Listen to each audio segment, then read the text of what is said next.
자, 안녕하십니까. 1학년 국어 시각상과 촉각상 4차 시 수업 나가도록 하겠습니다.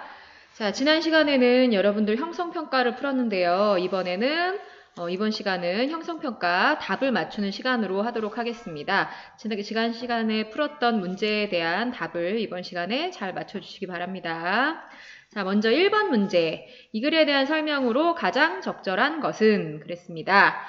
선택지를 한번 쭉 볼게요. 보니까 글쓴이가 어떤 형식으로 그 글을 썼는지에 대한 문제네요. 이 글의 종류를 알아둬야 되겠네요. 이 글의 종류는 설명문입니다. 그럼 설명문에 대한 바른 답을 찾아봐야겠죠? 1번, 글쓴이가 자신이 보고 들은 바를 주관적으로, 설명문은 객관적으로 전달하는 글이고요. 그 다음에 2번, 글쓴이가 독자를 설득하기 위해 주장을 펼치는 글은 우리가 논설문이라고 하지요. 그 다음에 3번, 글쓴이가 어떤 사실에 대하여 객관적인 정보를 제공하는 글이다. 요게 바로 설명문에 대한 그런 설명이네요. 그 다음에 4번, 글쓴이가 다른 사람의 글에 대해 자신의 평가를 제시하고 있는 글. 평가는 비평이고요. 그 다음에 글쓴이가 독자의 공감을 바라며 자신의 정서와 감정을 표현한다. 설명문은 아니고 이런 걸 뭐라 그래요? 문학 작품이라고 하지요. 그래서 설명문에 대한 바른 설명은 3번에 있었습니다. 1번의 정답 3번. 자, 2번 내려갑니다. 이 글의 내용과 일치하지 않는 것은 그랬는데 이 글의 내용을 한번 쭉 가나다라마의 그 본문과 비교해 가면서 보시면 되겠습니다. 먼저 1번부터 볼게요. 1번, 인간은 신체 부위에 따라 정면과 측면을 선택적으로 떠올린다. 이런 이야기 우리 찾을 수 있죠?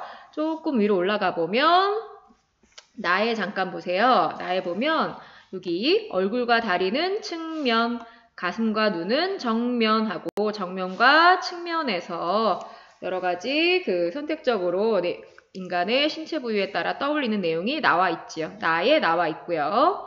그 다음에 2번, 고대 이집트 벽화는 정면과 측면이 동시에 정면과 측면을 동시에 나타내는 방식을 취하였다 그랬는데 고대 이집트 벽화도 나에 나오네요. 나의 이 부분 보면 고대 이집트 벽화 대부분이 이런 식으로 그려졌다 그랬는데 이런 식은 요거지? 위에 나온 요 내용을 그대로 표현한 말이었습니다. 그러니까 이것도 나에서 찾을 수 있네. 정면과 측면 동시에 나타냈다. 그 다음에 3번, 측면상은 보는 이에게 대상의 인품과 특징을 압축적으로 전해준다. 이 내용은 어디 있냐? 한번 찾아봅시다. 쭉 올라가 보면 여기에 나와 있네요. 특히 중국에서는 오히려 정면상이 대상의 인품과 특징을 압축적으로 전해주는 대표적인 초상갈래였다라고 나오는데 근데 선택지에는 뭐라고 나와?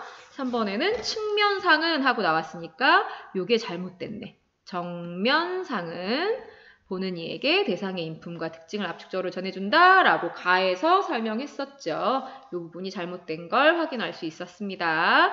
그래도 마저 볼게요. 4번, 5번. 자, 4번. 서양에서는 대상의 측면 이미지를 표현한 프로필 초상화를 많이 그렸다.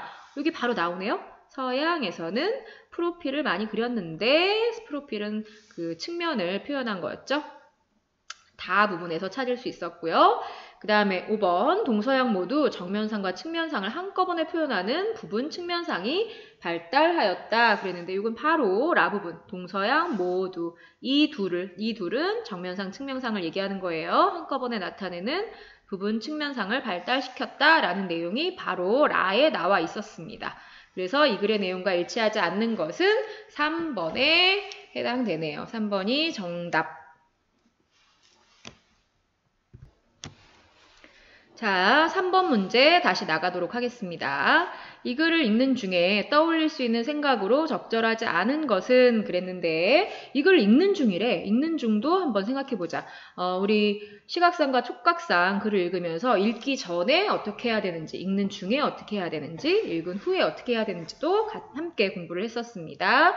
그런 생각을 하시면서 내용을 한번 파악해 봅시다. 먼저 1번, 서양에서는 측면상, 동양에서는 정면상을 주로 그렸구나. 서양에서는 왜 프로필을 많이 그린다 그랬는데 프로필이 측면상을 얘기하는 거였죠? 그래서 서양 측면, 동양 정면상을 주로 그렸다라는 얘기가 가부터 마까지 쭉 가에 특히 많이 나와 있었어요. 그 다음에 2번. 포치는 무슨 뜻일까? 사전을 찾아보니 넓게 늘어놓음이란 뜻이구나. 아까 1번 내용이 내용을 정리하는 그런 읽는 중 활동이라면 2번 내용은 사전을 찾아서 뭔가 자료를 찾아서 읽는 그런 내용이지 충분히 읽는 중에 떠올릴 수 있는 생각이고요. 그 다음에 3번. 서양의 초상갈래와 동양의 초상갈래를 공통점을 중심으로 비교하고 있구나. 그럴듯한데 약간 틀린 부분이 있어. 서양의 초상갈래는 측면상을 위주로 그렸고 동양의 초상화는 정면상을 위주로 그렸다라는 건 사실 공통점이 아니죠. 차이점입니다. 그래서 우리 이 글 공부할 때 어제 필기할 때도 나왔었는데 이 글의 내용 전개 방식은 대조였습니다. 차이점을 가지고 설명한 대조였어요. 비교가 아닙니다. 바로 답을 찾을 수 있었네요. 그 다음에 4번. 고대 이집트인들은 영혼 불멸 사상을 가지고 있었다고 하던데 이집트 벽화가 그것과 관련 있나 보구나. 우리 읽는 중 활동에서 이렇게 배경 지식을 가지고 생각하면서 읽는, 배경 지식을 활용하면서 읽어야 된다라는 부분도 있었죠? 맞는 표현이고요.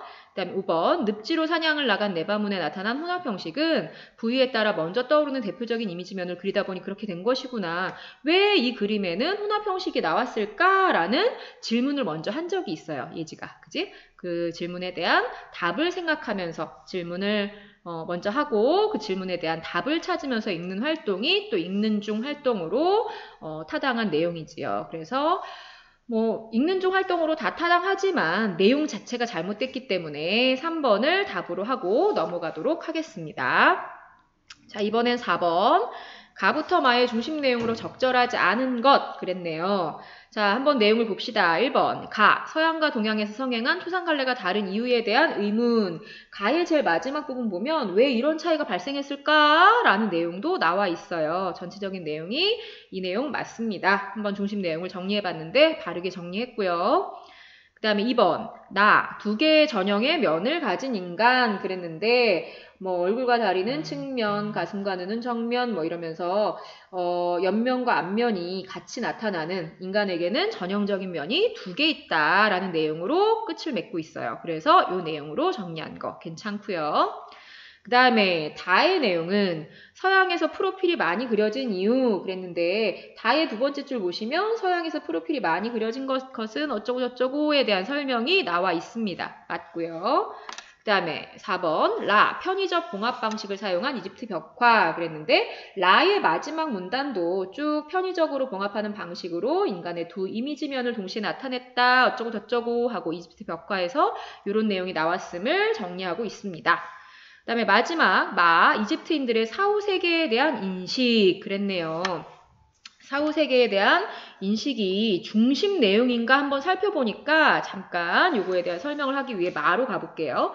그 이유는 무엇일까? 그 이유는 이것이다 라고 해서 이 이유에 대한 설명을 지금 하고 있어요.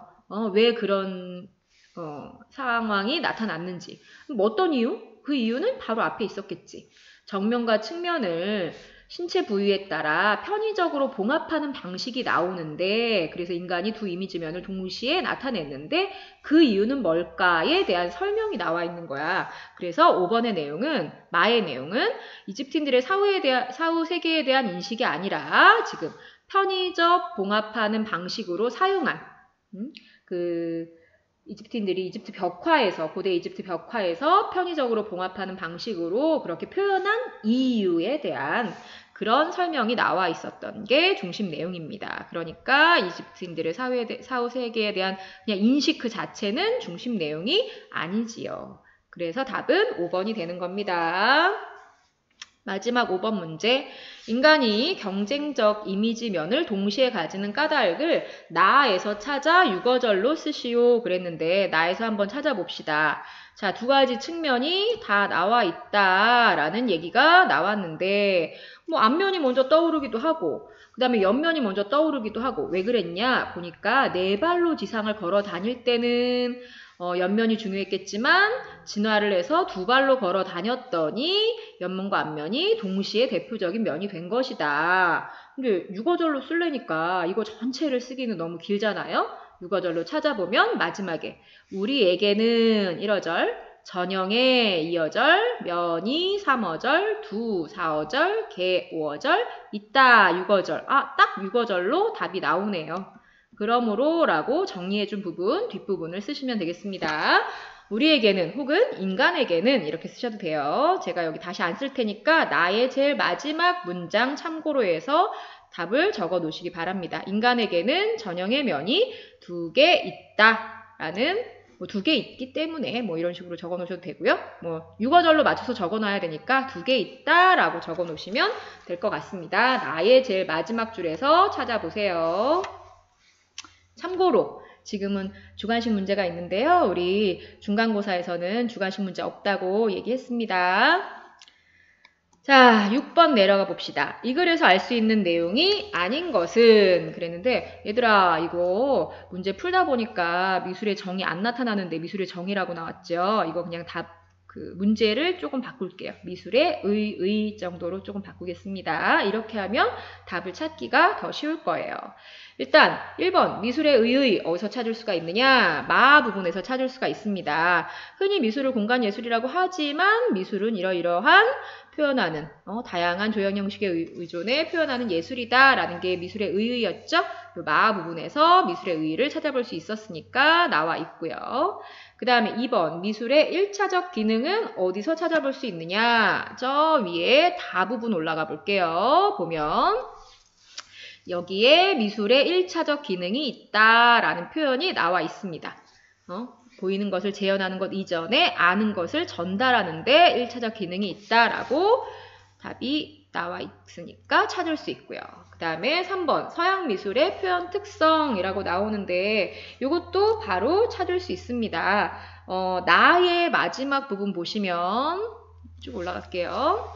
이러한 시각적 사실성이 서양 미술의 고유한 표현 특성이 되었다라는 설명이 나와 있기 때문에 여기 서양 미술의 표현 특성도 우리가 나에서 찾아볼 수 있었고 그 다음에 4번 시각상과 촉각상의 개념은 여기 가에서 촉각상이란 시각상이란 하고 정의가 나와 있었기 때문에 개념이 나와 있었기 때문에 바로 찾을 수 있었습니다.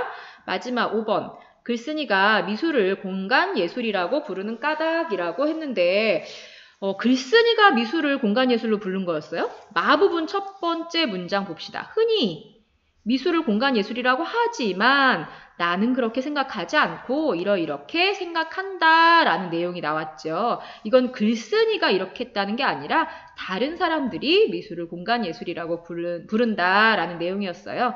그러니까 5번이 이 글에서 알 수 있는 내용이 아니겠네요. 답은 5번.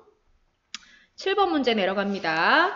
이 글을 읽은 후에 독자가 할 수 있는 활동으로 적절하지 않은 것은 그랬는데 읽은 후 활동인 걸 또 생각하시고 문제를 풀어봅시다.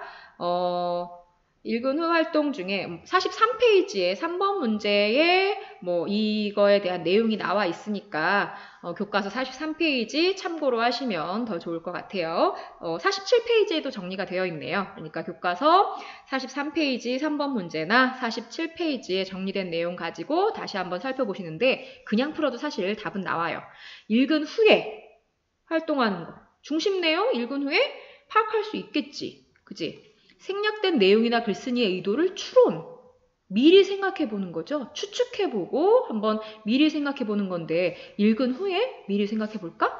요게 틀렸네. 이거는 읽는 중에 우리가 읽기를 하는 중간에 이런 내용으로 쓴 게 아닐까? 글쓴이가 이런 의도로 쓴 게 아닐까라는 그런 생각을 해봐야겠죠? 그래서 답은 2번입니다. 3, 4, 5번도 마저 봅시다. 3번. 새롭게 알게 된 내용이나 깨달은 점 메모하기. 읽고 나서 해도 되겠고요. 더 읽고 싶은 글에 대한 새로운 독서 계획 세우기. 좋죠? 새롭게 알게 된 내용을 어떻게 활용할지 생각해 보기 같은 것들도 다 읽은 후 활동이라고 볼 수가 있습니다.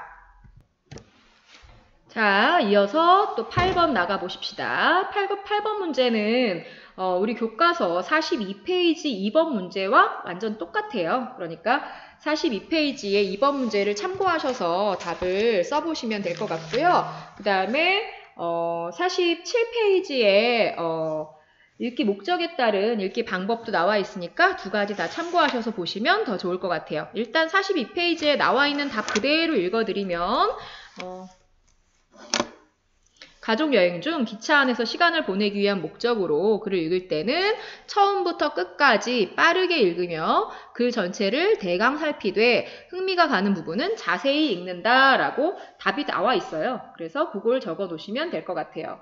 그냥 빨리 읽기를 한 후에 빨리 대충 읽기를 한 후에 그 중에 흥미가 있는 부분은 자세히 읽는다라는 내용을 정리해 놓으시면 될 것 같습니다. 바로 넘어가겠습니다. 자, 9번 문제. 기역과 니은에 해당하는 설명으로 적절하지 않은 것은 그랬는데 가에서 기역은 촉각상을 의미하는 거였고요. 그 다음에 가에서 니은은 시각상을 의미하는 내용이었습니다. 그러니까 촉각상, 시각상 나누어서 우리가 정리를 해본다고 생각하시면 되겠네요. 먼저 촉각적 경험, 촉각상은 동그라미, 시각상은 세모로 표시할게요. 촉각상은 촉각적 경험이 가져다주는 이미지, 시각상은 시각적 경험이 가져다주는 이미지 맞고요. 그 다음에 촉각상은 객관적 형태나 모양에 대한 인식을 상으로 나타낸 것 그랬는데 맞아요. 그 인식을 나타낸, 생각을 나타낸 거라고 본문에 나와 있었죠. 그 다음에 주체가 본 그대로 어떻게 보이느냐 그 본 그대로 나타낸 걸 또 시각상이라고 할 수 있었습니다. 이것도 맞고 그 다음에 촉각상은 우리나라의 민화의 책거리 그림에서 나타난다. 우리나라 민화가 예로 된다.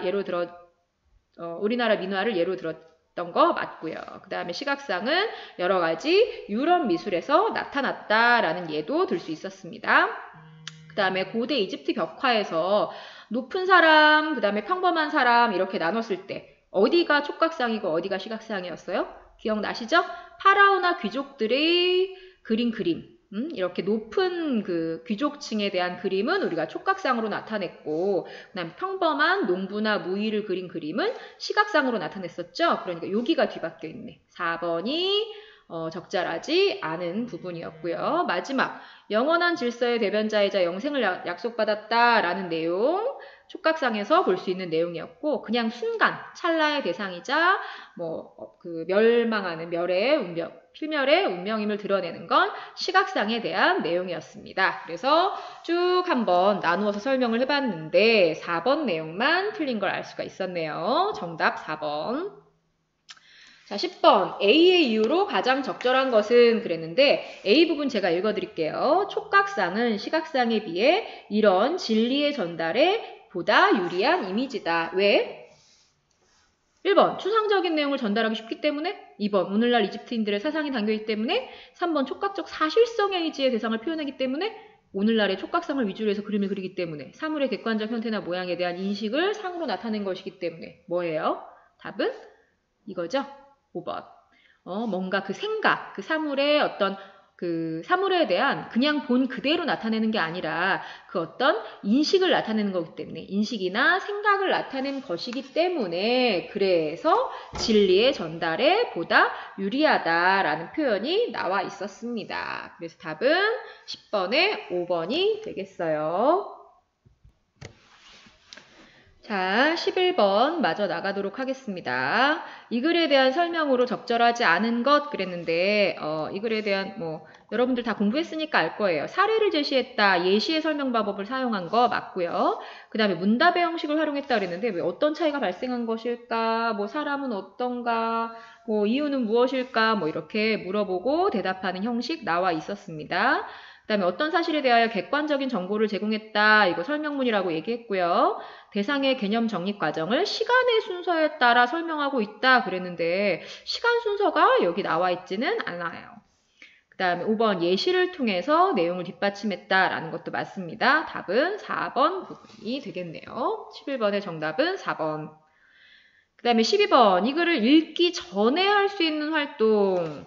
자, 이글 그 시각상과 촉각상 공부를 하면서 물론 설명문의 내용 파악도 해야겠지만 읽기 전, 읽는 중, 읽은 후의 단계에 어떤 활동을 해야 되는지까지 함께 아마 공부를 했을 거예요. 그러니까 그걸 생각하면서 답을 한번 찾아봅시다. 읽기 전 활동이에요. 이 글의 특성을 파악한다. 글의 종류는 뭔지 어떤 특성을 가지고 있는지 파악해보는 거 좋은 활동이죠. 읽는 목적이 뭔가, 왜 이 글을 읽어야 되지? 라는 생각해보는 거 좋고요. 제목을 통해 전개될 내용을 예측한다. 시각상과 촉각상이라는 제목을 통해서 한번 예측해보는 거 좋은 활동이에요. 글을 훑어보고 궁금한 내용을 질문으로 만들어 본다. 뭐 자세히 읽으란 얘기가 아니라 쭉 훑어보면서 어떤 내용이 나왔지? 어떤 그림이 있지? 뭐 그러면서 한번 질문을 만들어 보는 거 좋은 활동입니다. 5번, 내용에 공감하거나 의문을 제기하면서 비판적으로 판단한다. 글을 열심히 읽어야겠죠? 글의 내용을, 중심 내용을 생각해가면서 내용에 공감하고 의문을 제기하면서 판단하는 건 읽는 중 활동에 해당하는 그런 설명인 것 같아요. 그러니까 정답은 5번이 되겠네요. 그 다음에 13번 문제 A 부분에 주로 나타난 내용 전개 방식이 쓰인 것은 그랬는데 A 부분을 보셔야겠어요. A 부분은 서양에서는 중세 말에 르네상스 무렵 이런 프로필 초상화가 많이 그려졌다. 서양의 예가 나오고요. 서양에서는 뭐 이러이러했다. 프로필 초상화가 많이 그려졌고 또 우리나라를 비롯한 동양에서는 프로필 초상화가 거의 없었다. 그러면 서양에서는 프로필 초상화가 많았고 동양에서는 프로필 초상화가 별로 없었다. 왜냐? 뭐 이런 이유이다. 라는 그런 차이점을 가지고 설명을 했네요. 뭐 이렇게 반대되는 화살표를 해서 좀 그런데 차이점을 두 가지의 차이점을 가지고 설명했습니다. 차이점을 가지고 설명한 걸 대조라고 하지요. 그래서 대조의 설명 방식이 쓰였구나 라는 걸 알고 나서 밑에 13번에 선택지를 한번 살펴볼게요.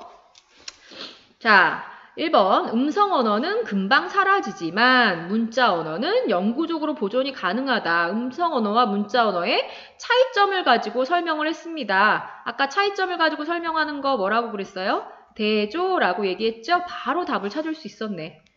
A 부분에 나와 있는 대조가 1번에도 바로 나왔습니다. 그럼 나머지 2, 3, 4호에는 어떤 내용 전개 방식이 쓰였나 봅시다. 2번 외래어란 이런 걸 뜻한다. 뭐라 그래요? 정의라고 하지요. 정의의 설명 방법. 그 다음에 3번 인간은 감각기관을 통해 정보를 받아들여 머릿속에 저장하였다가 필요할 때 불러낸다. 컴퓨터도 이와 비슷하다. 그러면 비슷한 걸 보니까 공통점을 가지고 설명했음을 알 수가 있습니다. 공통점을 가지고 설명하는 건 우리가 비교라고 합니다. 비교의 설명 방법을 사용했고요.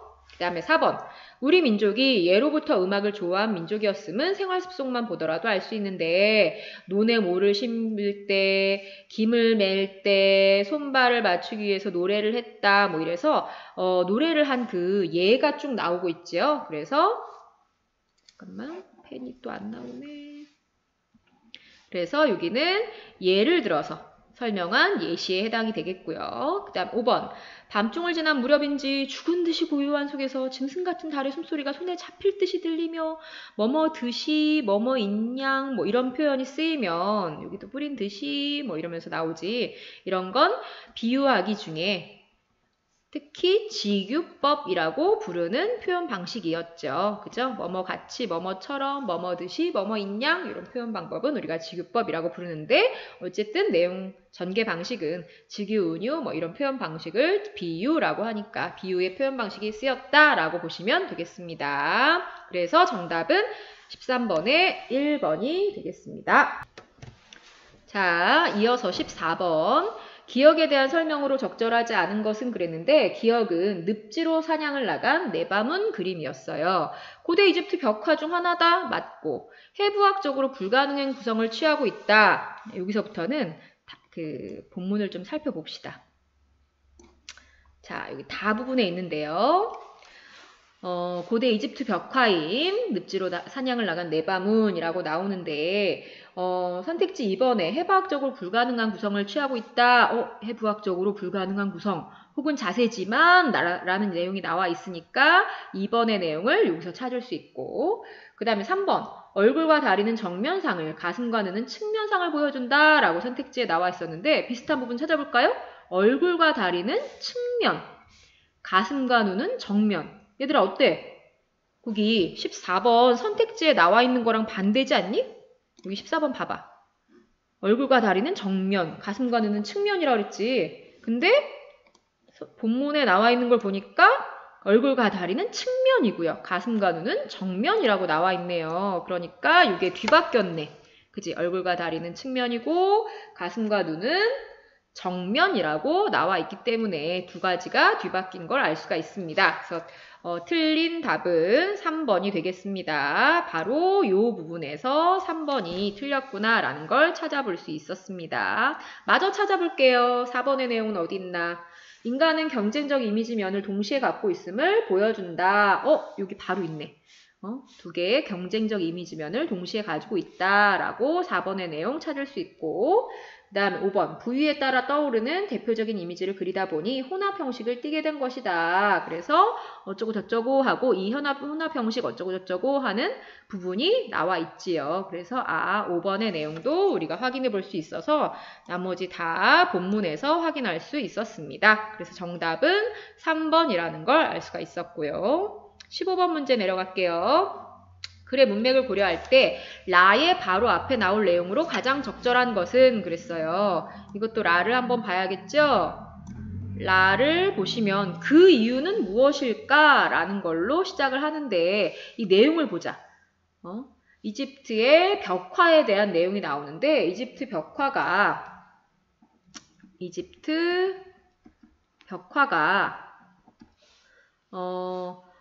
원금 표현에 따라 뭐 작게 그려지거나 아예 안 보일 수도 있고 뭐 멀리 보일 수도 있고 어쩌고저쩌고 하고 쭉 그 이집트 벽화에 대한 설명을 하고 있어. 이집트 벽화가 왜 이렇게 표현됐을까라는 거에 대한 그 표현 방식에 대한 이유를 설명해 주고 있죠. 그러니까 이 앞에는 이집트 벽화가 이렇게 표현됐다라는 그 내용이 나와 있어야겠지. 그럼 정답을 한번 골라보자.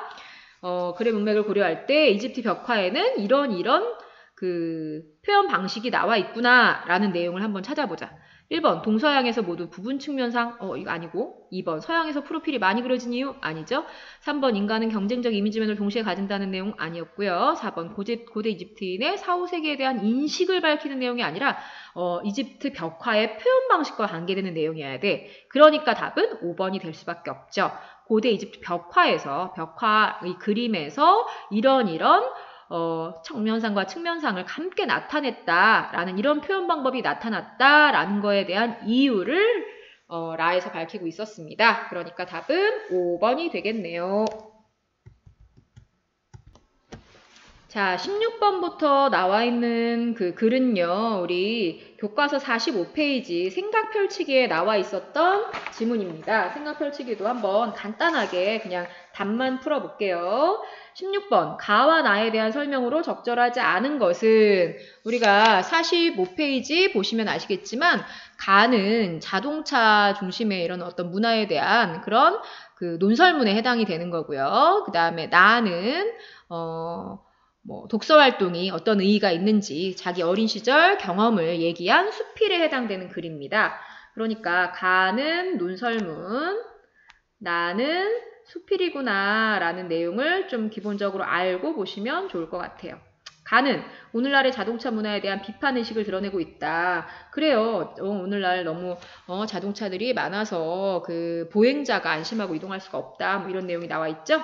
그 다음에 가는 자동차를 탄 소수보다 보행자의 권리가 보장되어야 한다라는 내용이 나와 있었고요. 그 다음에 나는 자신의 어린 시절 경험을 이야기하면서 독서의 의의를 드러낸 거 맞고요.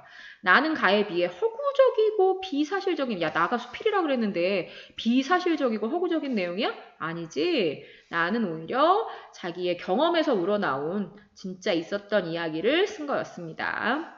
나는 가에 비해 그래서 자기 고백적이고 성찰적 성격을 가지고 있어요. 정답은 4번. 그 다음에 17번 가를 읽은 학생들의 감상으로 적절하지 않은 것은 글쓴이는 이런 도시 환경을 부정적으로 생각하고 있는 거 맞고 글쓴이는 인간의 권리가 우선적으로 보장되어야 된다라고 말하고 있어요. 또 3번 도시인들이 누려야 하는 권리가 자동차에 의해 침해당한다 이런 생각하고 있고요. 4번 글쓴이는 운전자와 보행자가 같은 사람이지만 동등한 권리를 받지 못한다. 그래서 불평을 하고 있지요. 5번 글쓴이는 운전자와 보행자의 불평등을 해소하기 위해 누구나 운전자가 될 것을 권유하고 있어. 말도 안 되지. 이건 너무 정답인 게 드러나고 있네요. 17번의 답은 5번. 자, 18번 문제. 나와 같은 글, 이거는 수필이라고 했는데 수필을 읽을 때 어떤 태도를 가져야 하느냐입니다. 글쓴이의 글을 쓴 의도를 파악한다? 경험을 머릿속으로 상상한다. 자료가 정확한지 찾아본다. 주장과 근거 새롭게 알게 된 내용. 어떤 게 답이겠니? 당연히 2번이 답이겠죠. 수필은 머릿속으로 글쓴이의 경험을 상상하면서 읽어야 되는 글입니다. 자, 19번. 나에서 글쓴이가 독서활동에서 경험한 일로 적절하지 않은 것 읽어보시면 답이 나옵니다. 직접 경험하지 못한 세상을 알게 됐다고 나왔고 새로운 알을 얻을 수 있었다. 책 속의 세계가 새롭게 다가왔다. 책 속의 언어가 단순한 활자의 연속체가 아니라 뭔가 생각을 할 수 있게 해줬다. 이랬고요. 독서가 텔레비전을 보는 것보다 유익한 활동임을 알았다. 특별히 그런 내용이 나와 있진 않았기 때문에 답은 5번으로 하겠습니다. 자, 그 다음에 20번. 기억과 같이 비유한 이유를 독서활동이 주는 효과와 연관지어 한 문장으로 쓰시오. 그랬는데 기억을 옆으로 살펴보면 책 속의 언어는 단순한 활자의 연속체가 아니라 의미와 생각을 끝없이 불러일으키는 생각의 여로 같은 것이었다. 그랬으니까 왜 생각의 여로에 비유를 했느냐? 의미와 생각을 끝없이 불러일으키기 때문에 한 문장으로 쓰라고 했으니까 독서활동은 의미와 생각을 끝없이 불러일으키기 때문이다. 이렇게 정리를 해주시면 좋겠네요. 이건 여러분들이 문장을 만들어서 쓰세요. 자, 그래서 20번까지 문제를 다 풀어봤습니다. 자, 3단원 3과 시각상과 촉각상 형성평가를 이로써 마치도록 하겠습니다. 다음 시간엔 교실에서 만나도록 할게요. 이상입니다.